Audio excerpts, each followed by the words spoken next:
Ана құдіреті. Жұмыстан бауырым ауырды деп келген балдызымның қызуы көтеріліп, ас батпаған соң аудандық ауруханаға бардық.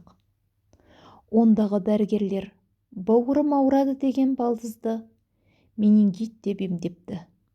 Өкінішке қарай, бауыры ауырған балдызым көпке бармай комаға түсті. Ес-түссіз жатқан балдызды у-шумен аудандық ауруханадан алып кетіп, Көкшетау қаласының облыстық ауруханасына жатқыздық. Ілгері жер ғой, білікті дәрігерлер балдыздың диагнозын сары аурудың ең қауіпті түрі деп анықтап, емдерін бастап кетті. Балдыз комада жатыр. Баланың бүкіл денесі сырғайып кетті. Анасы баламды күтемін деп дәрігерлерден рұқсат алып жанында қалды.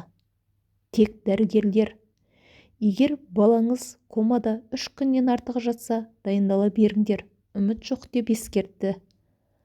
Бұл сары аурудың түрімен ауырған 100 адамның 2 адамы ғана тірі қалады деп үрейімізді одан сайын ұшырып қойды. Әрине, балдыздың 2 адамның біреуі болғанның қаладық. Балдыз комада 3 күннен аса жатты.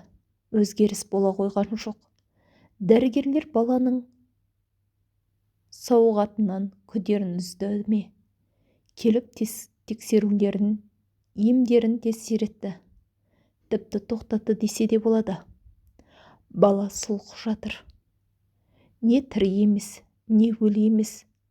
Біз күдер үзе бастадық, бірақ ана үмітін үзбеді. Ол бабаларынан қалған көне Құранды баласының бас жағына қойып, Құранның қасиетті аяттарын оқып отырып, қайнаған суының сөлін баласының аузына тамызып, Алла тағала, балама ғұмыр бере көр, деп Аллаға жалбарынып отырушы еді. Дәрігерлер де анамыздың баласына жасап жатқан ем шараларына қарсы болмады. Бірде анамыз жүзі сынық, сұлқ түсіп отыр екен. Баласының комада жатқанына 7 күн болған еді. Сүйінші болар, сөз таба алмадым. Содан үнсіз отырған ана, баламның орнына мен әкетші деп Алла тағалаға жалбарынып отырмын деді, қамығып. Олай демеңіз, десем. Балам өліп артында зарлап қалсам, мен үшін өмірдің азабы ғой. Одан да артымда балаларым қалсын деп көзіне жас алды. Анамызды қатты аяп кеттік. 4 айында халық жауының қызы болып жетім қалған. 10 бала туып батыр ана болған. Баланы неге таппа бересің дегендерге мен жетім, жолдасым жетім. Сондықтан балаларымның болашақта достары көп болсын деген қамым ғой, деген ананың жаны торықты ма деп едім. Жоқ, балам жазылады деп жігерленіп, ана емін жалғастыра берді.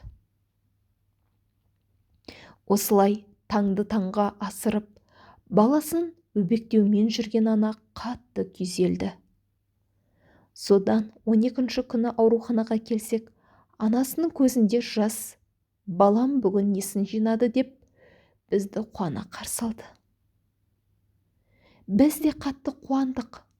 Анамыздың еңбегі ақталып, біртіндеп балдыздың беті бері қарай бастады. Дәрігерлердің айтуы бойынша өт ағзаға жайылып, миға да әсер еткен. Оның үстіне оны менингит деп емдегендері де бар. Есі қалпына келе қоймады. Дегенмен комадан шықты дегені болмаса, тірі аруақ еді. Балдызды үйге әкелдік. Адамдарды танымайды, бетімен сөйлейді. Содан ауыл молдасы баланың намаз оқыса, мүмкін оның көмегі тиер ме еді деген соң анасы баласын өзімен жетелеп сәждеге шықты. Алланың қасиеті, Құранның құдіретіне көзім жетті. Бала жүйке сар ауруынан толық айықты. Алланың өзі де рас, сөзі де рас деген ып-рас екен. Содан дін жолына түскен балдызым медреседе оқып, бүгінгі күні ауылдың белді имамы болды.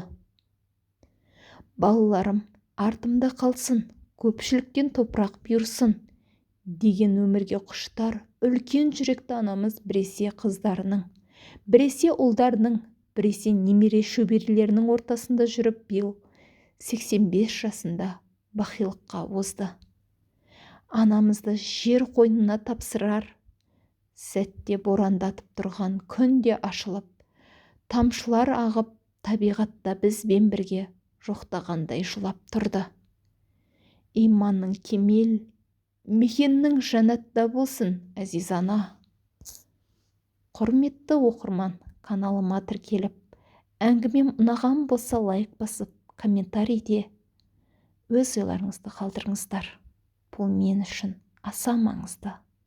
Алдын ала рахмет. Каналымнан өзге де қызықты оқиғаларды, ғибратты әңгімелерді тыңдай аласыздар. Менімен бірге болыңыздар.